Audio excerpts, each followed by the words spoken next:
What up, this is Rama Screen covering movies, TV, and entertainment, and here's my review of Prime Video's new animated series, The Legend of Vox Machina. Hey, before you watch my review, please subscribe to my channel, press that like button and ring that bell so you can get notified whenever I post new videos. And if you'd like to help support this channel, please do so at patreon.com/ramascreen. That's patreon.com/ramascreen. Let's rock this. First up, I would like to say thank you to Prime Video for granting me the screeners to the first 6 episodes of this new show. They've asked me to not spill spoilers, therefore this review is spoiler free. I repeat, there are no spoilers in this video review. Wow, Critical Role, look at you, look how far you've come. Now, confession time, I was never a tabletop, much less a D&D fan, but the popularity and the reputation of Critical Role doesn't escape me. And to think of the impressive process of their fundraising, all the way to getting this show picked up by Amazon, I mean, if that is not the envy of all the content creators out there, then I don't know what is. So, while I may not initially know much about these characters beforehand, well, having watched these first 6 episodes, I can tell you, I am now a big fan of theirs. Especially Scanlan, that horny little bastard is a laugh riot. The Legend of Vox Machina is hilarious, it's wild, it's gory, it's wickedly fun. But put the kids away because this is a show only for us grown-ups who enjoy our animation with a side of brutal violence.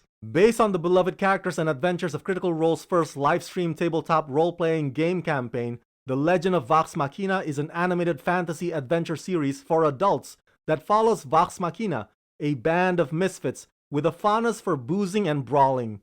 In a desperate attempt to pay off their mounting bar tab, these unlikely heroes end up on a quest to save the realm of Exandria from dark magical forces.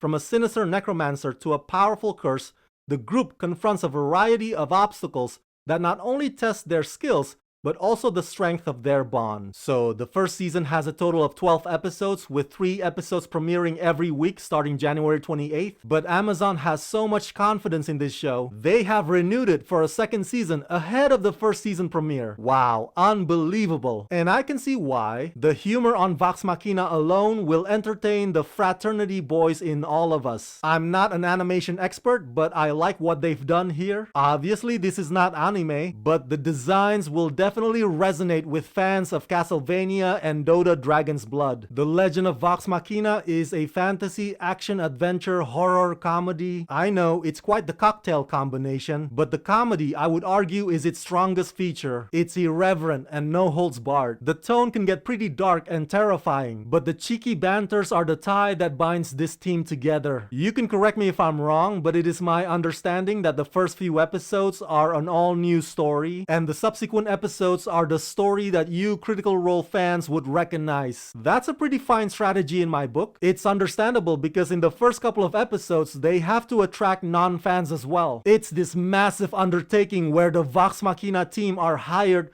to vanquish the creature that's been devastating the land, and here we get to see their moral compass and their commitment to each other. And then once it shifts towards those evil Briarwoods, man, it takes a turn for a long overarching arc where it becomes an extended journey of vengeance. My favorite episode so far is episode 6 because it's the most action-packed of them all. By the way, the characters are eccentric and each of them has their own quirks and abilities. I think it's cool that Critical Role founders and cast members are the ones voicing them, instead of some outside actors who would otherwise have to do Critical Role crash course. Look, these guys understand what makes these characters tick better than anyone else. And since there are 7 of them, 8 if you include the armored bear, the possibilities of which direction the story arc can go are limitless. Season 1, however, revolves mostly around Percy. So, in conclusion, this is not the Lord of the Rings, this is not the Wheel of Time, this is not Carnival Row, and that's all good and dandy. But the Legend of Vox Machina is way